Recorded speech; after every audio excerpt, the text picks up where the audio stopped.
Jainkoari moral klaseak emateko asmoa duten batzuek galdetzen dute.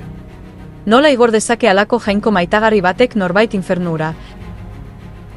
Baina horrelakoek ez dute inoiz galdetzen. Nola igor dezake jainko zuzen batek bekataria zerura?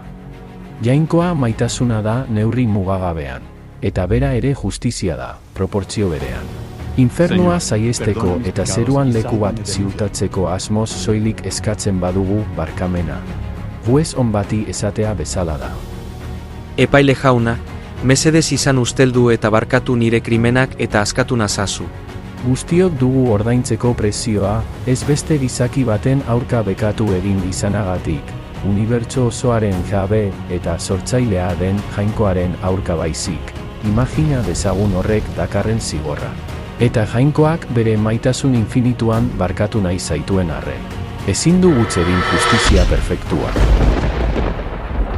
Denok infernura goaz, denok bekatu egin dugulako, eta bekatuak, edo zein krimen bezala, zigorra merezi duelako, ez da kartzelatik ateratzen obra onak egiteagatik, baina bere zigorra amaitzen denean. Edo beste norbaitek gaizkilea asetzen duen isuna ordaintzen duenean. Justizia.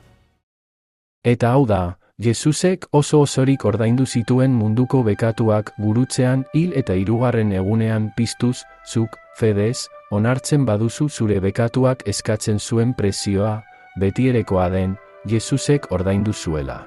Kondenazioa, inoiz ordaindu ezin izan duzun prezioa, jainkoaren maitasuna eta justizia adiskidetzen dira, eta zure kasua betiko baztertua da.